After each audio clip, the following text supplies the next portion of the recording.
good morning, and good afternoon, and good evening to all of you. BlueSciCon is the highlight in the Blue Marble Space Science calendar, and I'm so excited that it is actually today and it is happening. For those of you who are Young Scientist Program participants, how do you feel today? Check in with yourselves. Is it excitement, apprehension, discovery? And compare those thoughts to the ones you had when you started the program. How have you changed? Or have you changed? The Young Scientist Program is more than a scientific internship. I consider it a human internship. I hope you have grown in the way you think about the world. I hope you have grown in the way you think about your particular projects. And I hope you have grown in how you think about other humans. But today, in particular, we're celebrating you and your achievements. The Young Scientist Program is not an easy internship, as you've learned a lot over the summer in your respective projects. And we pushed you to do other things, to think about questions that don't necessarily have a correct answer through the whaling projects. We pushed you to think about how you decide about your own values. And we push you to think about how you consider other people's opinions. And we push you to think creatively about how you communicate what you know, which is incredibly important, especially these days. Today is a day of celebration as we learn about what you have done, and you should feel extremely proud about what you have accomplished. The Young Scientist Program is more, as I mentioned, than a scientific internship. It is a foundation for scientific citizenship. And what I mean by that is that not all of you will become scientists, and that's fine. Some of you will go into business, some of you will go into education, some of you will go into retail or other exciting careers. And I hope many of you will become scientists. But thinking like a scientist, meaning being skeptical, meaning not believing what you're told immediately, what you read on the internet, being able to take a complicated problem, break it down to smaller pieces, and rebuild it. It's a skill that's useful in any profession. Even if you become just a family person, perhaps the hardest job of them all. The way of thinking like a scientist improves the way we become leaders in our community. It improves the way that we behave as humans, and it improves the way we treat the natural environment.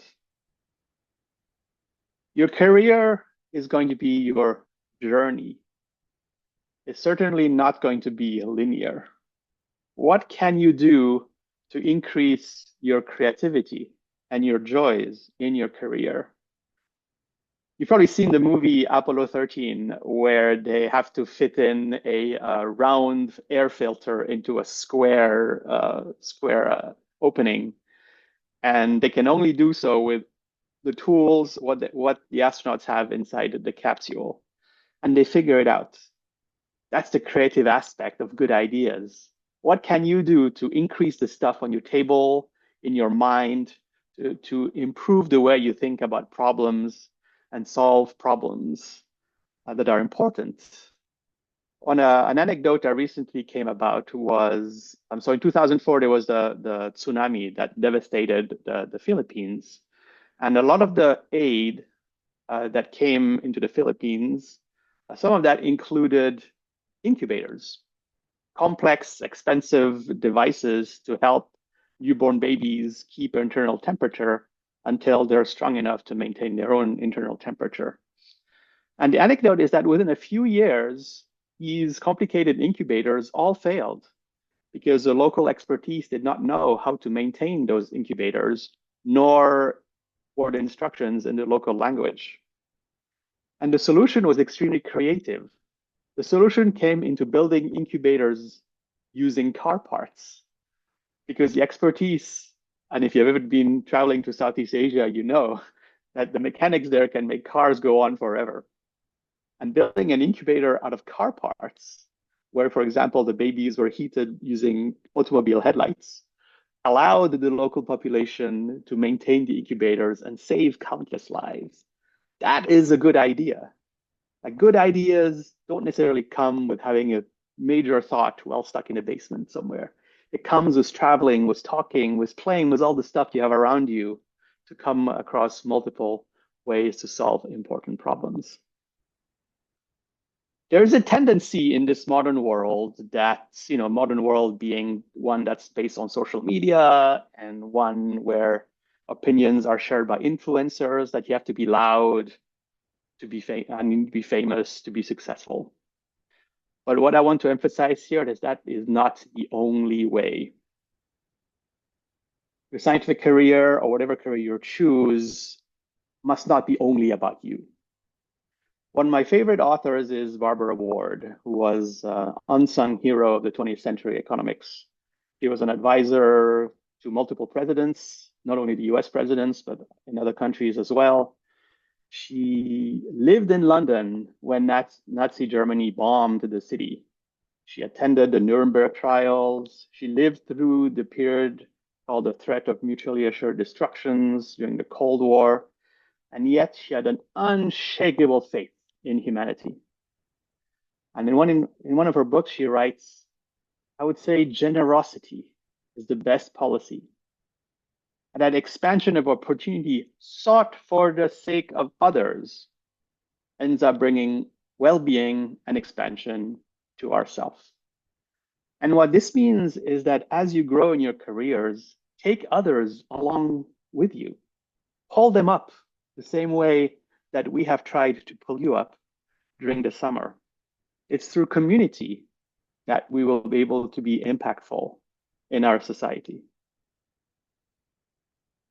But don't forget that it's important to slow down, to observe, to reflect, and enjoy the moments. We live in a very fast-paced society with AI, with phones, with technology, and we tend to become disconnected from the local environment. I put this picture here of Alexander von Humboldt, who was probably the founder of the discipline of ecology. When he was in his mid to late 20s, similar to many of your ages, he traveled to South America between, I think, 1799 and 1804. And he spent all this time compiling, observing, writing, smelling, touching. And after his travels, he spent a lifetime digesting that information. And he digested all this information in a book called Cosmos, in fact, the same title that Carl Sagan used in a book that you've probably read.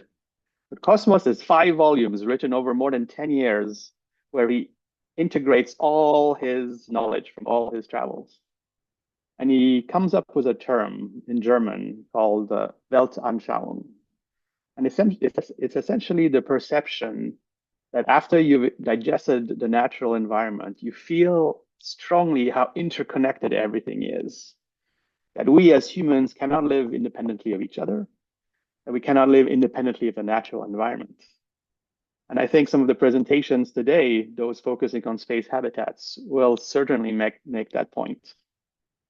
So while you build your career around technology or around tools that are fast-paced, don't forget to release your inner Humboldtian and just take the time to observe the natural environment and observe other humans and appreciate how interconnected and interdependent we all are. And also don't forget that the university degree that you are currently pursuing does not define who you are or who you're going to be. Your passion, your interests are what's going to do that. I put a photo here of one of my favorite duos in scientific history, William and Caroline Herschel. They are brothers and sister power team in astronomy. So William is known for his discovery of Uranus, and Caroline discovered multiple comets and wrote an extensive catalog of astronomical objects. In fact, the modern astronomical catalog of objects in the sky traces its roots back to what Caroline wrote. And yet William and Caroline were musicians by training. William, in fact, took a pay cut to become an astronomer. He was making a good living as a music teacher and a musician.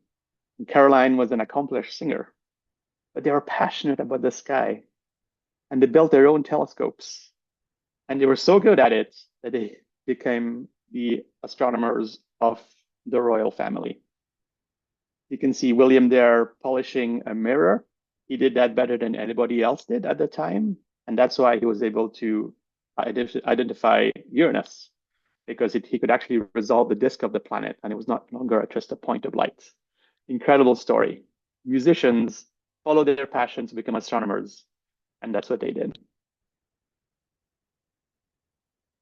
The scientific career, if you choose to follow that path, is not an easy one, let's be honest. And it's one that you shouldn't go through alone. Hopefully, during your time during the Young Scientist program, you've made lifelong connections with your mentors and with your peers. Jacob, Graham, and I met when we were students, and we still work together. These friendships can last a lifetime, and I hope they certainly will for you. And don't forget, as you leave the Institute of Science after your internship this summer, that you have a home away from home, right? We're not going anywhere. We're still here to help you as much as we can, to share your ideas. And if those of you who will remain as part of the Visiting Scholar program, you're going to be within our family actively for many years to come.